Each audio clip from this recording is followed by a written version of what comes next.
Welcome back. Today we are jumping straight into a really profound, highly condensed micro-policy brief. It's called Education Free to Access, and it was written by Oluyomi Ola-David. In just a handful of sentences, she literally challenges the entire global framework of how we think about compulsory education, economics, and human rights. It's short, it's packed, and we are going to unpack every single layer she's woven into this.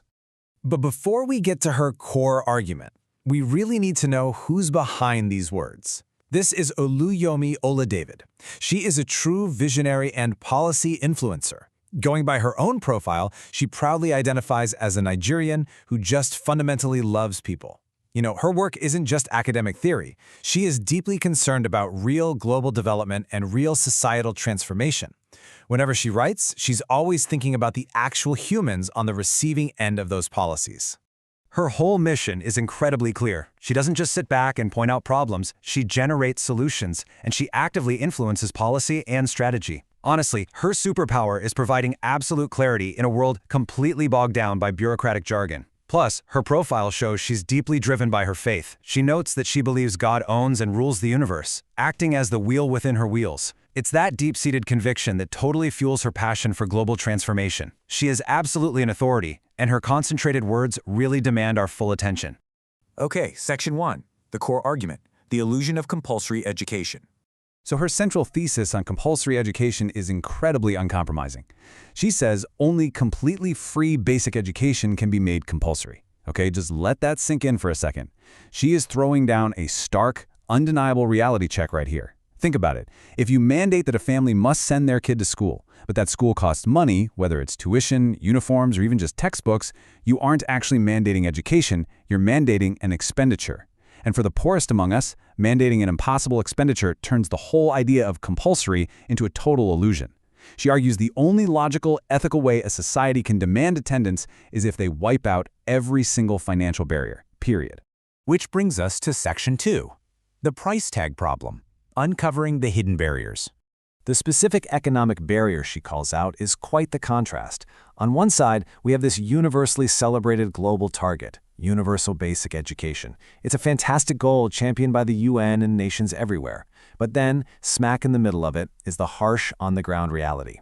Price tags to the end users. Notice her specific phrasing there. She doesn't just say costs or fees. She literally calls them price tags to the end users, exactly the way a business talks about a consumer product. By using that exact language, she's forcing us to admit that treating education like a commodity with a literal price tag for the family using it is directly working against that massive global target.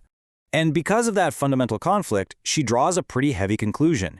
As long as those price tags exist, the overarching target of universal basic education is going to continue to elude us. It'll just keep slipping right through our collective fingers. I mean, we can build 1,000 schools, we can train all the teachers, and we can pass all the compulsory education laws we want. But if the end user gets handed a bill they can't pay, we miss the target. She's warning us that our global policies are fundamentally out of sync with basic economic realities. She actually illustrates this beautifully in her Articles of Gold series using a really powerful hashtag, #prices as free as air. Just picture that imagery for a minute. Air is the one thing every single human needs to survive, right? And it is universally, unconditionally free. She's demanding that the price of basic human development, the price of an education, be treated with that exact same level of unconditional freedom. It shouldn't be some luxury item locked behind a paywall. It should be as free and easy to access as the air a child breathes.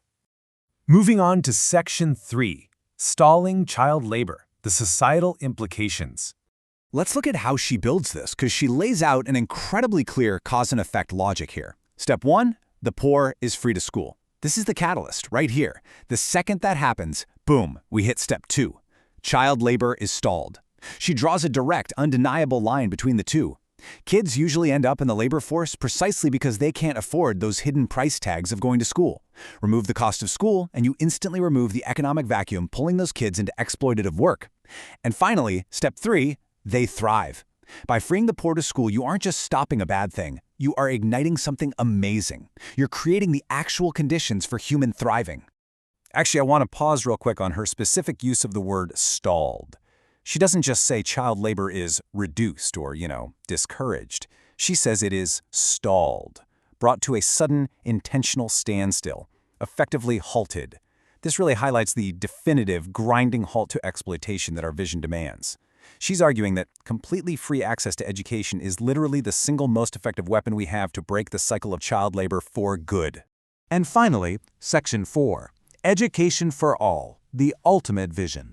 When you pull all her insights together, you arrive at the very heartbeat of her work. Education for all. It's just a simple three-word sentence, but when you weigh it against everything we've just talked about, it packs a massive punch. This is her ultimate goal for global transformation. She doesn't want education just for those who can somehow afford the hidden fees, and not just education for those lucky enough to escape child labor. She means education for absolutely everyone, unconditionally. So, what does this all mean for us? Well, based on Oluyomi Oladevid's incredible insights, we really have to ask ourselves, is true universal education even possible without removing every single hidden cost?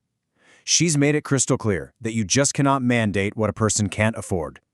As you wrap up this explainer today, I'd love for you to really ponder the true cost of what we casually call free education in our own communities. What invisible price tags are still standing in the way of a child's ability to just learn and thrive? Thanks so much for learning with us today.